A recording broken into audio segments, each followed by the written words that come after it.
नमस्कार। आप सभी लोगों का स्वागत है आपके अपने YouTube channel legal adviser AM में, जहां हम सभी लोग सभी रिसेंट लीगल अपडेट्स के साथ साथ भारत सरकार और राज्य नमस्कार सरकारों दोस्तों। द्वारा किए जा आप सभी रहे लोगों का कार्यों की स्वागत है समीक्षा आपके भी अपने करते यूट्यूब हैं। चैनल लीगल उसी क्रम एडवाइजर में एम पर, आज हम लोग जहां हम भारत सभी लोग सरकार ने जो केंद्रीय लॉस बजट बायलॉज 2023 प्रस्तुत किया रिसेंट है, सुप्रीम कोर्ट और अमृतकाल हाई का कोर्ट बजट, के उसके जजमेंट्स संदर्भ में चर्चा करेंगे और कि कुल साथ ही बजट साथ कितना है और किन जो किन मदों रिसेंट पर पॉलिटिकल कितना अपडेट खर्च होती होने है, वाला यानी कि है, जो क्या विशेष प्रावधान किए गए विधानसभा हैं, और लोकसभाओं टैक्स की जो स्लैब में खबरें क्या आती बदलाव हैं किया उनके गया है। संदर्भ में भी हम लोग सारी चर्चा चीज़ें पर एक चर्चा एक करके हम करते जानने का हैं। प्रयत्न करेंगे। उसी क्रम में आज हम लेकिन लोग उससे सुप्रीम पहले आपसे कोर्ट से निवेदन आ है, रही एक बहुत ही जैसे बड़ी हम हमेशा खबर, आपसे करते जो हैं कि कि अगर आप मुस्लिम चैनल पर नए महिलाओं हैं के तो चैनल को नमाज के सब्सक्राइब अधिकार अवश्य से करिए, संबंधित है। लाइक उस करिए पर हम लोग और चर्चा अधिक से अधिक करेंगे शेयर और करिए, ताकि देखेंगे कि आसान सुप्रीम कोर्ट में शब्दों में आज टैक्स क्या था मामला और स्लैब में क्या क्या हुआ, परिवर्तन किया किससे गया है, या निवेदन है। लेकिन भारत इससे के पहले केंद्रीय हम वीडियो बजट प्रारंभ करें, आपसे 2023-24 निवेदन में है कि अगर आप क्या चैनल पर विशेष नए प्रावधान हैं किए गए तो हैं, ये चैनल सारे को लोगों को सब्सक्राइब करिए, पता बेल चल आइकन सके। दबाइए, ताकि आने वाले आइए बिना वीडियोस के विलंब अपडेट किए सीधे ये आप वीडियो तक पहुंचे प्रारंभ बिना करते हैं। किसी रुकावट के।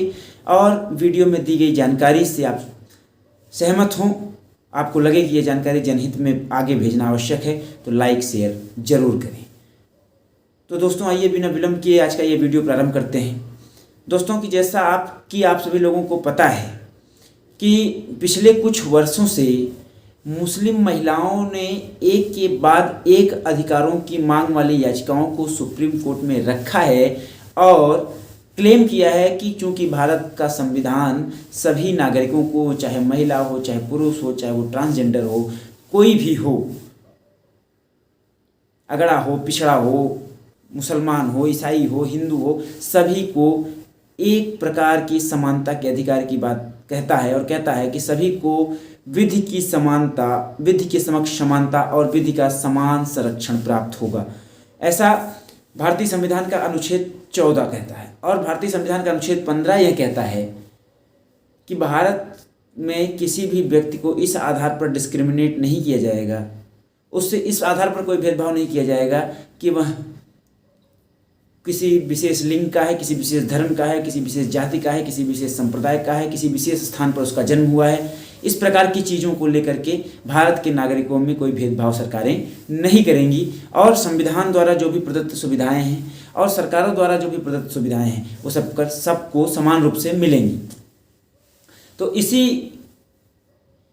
तथ्य के आलोक में प्रथम बार मुस्लिम महिलाओं ने ट्रिपल तलाक को बैन करने की मांग की थी। आप सभी लोगों को पता है, शाहबानो बेगम वर्सेज यूनियन ऑफ इंडिया के केस में सुप्रीम कोर्ट ने ट्रिपल तलाक को इनवैलिड घोषित किया था और उसके साथ साथ हलाला को भी इनवैलिड घोषित किया था। और इसके बाद एक के दर एक मामले सामने आते गए और उसी में क्रम में एक और मामला सुप्रीम कोर्ट में एक PIL और पड़ी मुस्लिम महिलाओं के द्वारा। एक संस्था है मुस्लिम महिलाओं के लिए, वो काम करती है। उसने यह विषय उठाया कि भारत में मुस्लिम महिलाओं को जमात के साथ मस्जिद में जाकर नमाज अदा करने की इजाज़त नहीं है, अनुमति नहीं है। The Muslim womens has not permitted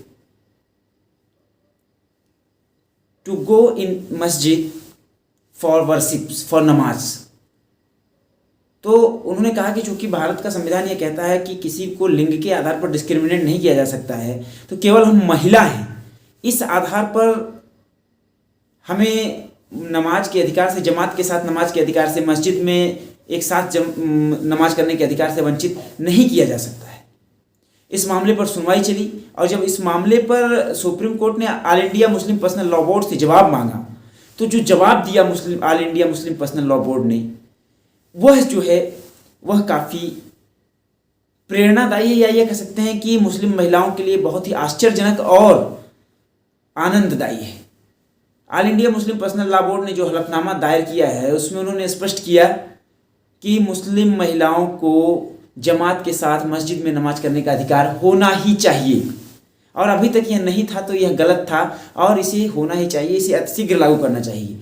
बस उसमें उन्होंने एक लाइन और जोड़ दी कि यह जरूर ध्यान रखना चाहिए कि महिलाएं जब जमात के साथ मस्जिद में नमाज करें तो उनकी सुरक्षा व्यवस्था का पूरा ध्यान मस्जिद प्रशासन द्वारा या वहाँ पर जो भी संबंधित लोग हैं उस कमेटी के द्वारा रखा जाए। और अगर इस प्रकार की व्यवस्थाएं उपलब्ध हैं तो बिल्कुल बिना किसी रोक टोक के महिलाओं को मस्जिद में जाकर नमाज करने की और जमात के साथ नमाज करने की, भीड़ के साथ नमाज करने की अनुमति होनी ही चाहिए।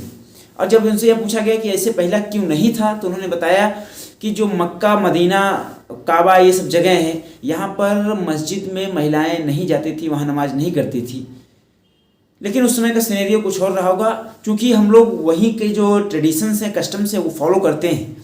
इसीलिए यह आवश्यक हो गया था हमारे लिए कि हम जो वहाँ का ट्रेडिशन चला रहा था कि महिलाएं नमाज करने जमात के साथ नहीं जाएंगी, हम उसी को फॉलो कर रहे थे। लेकिन ज़रूरी नहीं है कि जो तब का समय था वही अब का समय हो, जो तब व्यवस्थाएं थी वही अब व्यवस्थाएं हैं।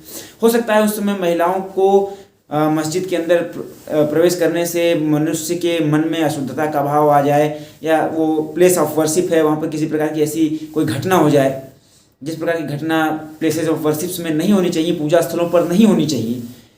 तो ऐसी अप्रिय घटनाओं को टालने के लिए किया गया हो। लेकिन आज जब सारी चीज़ें एक समान हैं और व्यवस्थाएं लागू की जा सकती हैं, ऐसी व्यवस्था की जा सकती है कि मस्जिद में एक तरफ पुरुष वर्ग और एक तरफ महिला वर्ग, जिस प्रकार से मंदिरों में होता है, एक तरफ पुरुष लाइन होती है, एक तरफ महिला लाइन होती है, इस प्रकार से जाकर के वो मस्जिदों में आसानी से एक साथ नमाज कर सकते हैं। अगर ऐसी व्यवस्था है तो नमाज करें, उन्हें कोई रोक टोक नहीं है। इससे मुस्लिम महिलाओं में काफ़ी प्रसन्नता भी है और हमें लगता है कि जहाँ जहाँ भी ये खबर पहुँचेगी सभी लोगों को इस खबर को सुनकर प्रसन्नता होने वाली है। तो मुस्लिम बहनों के लिए, माताओं के लिए ये बहुत विशेष खबर है। All India Muslim personal law board ने एक बहुत ही बड़ी खुशखबरी, बहुत ही बड़ी राहत आप सभी लोगों को दी है कि आप सभी लोगों को मस्जिद में नमाज करने का अधिकार है।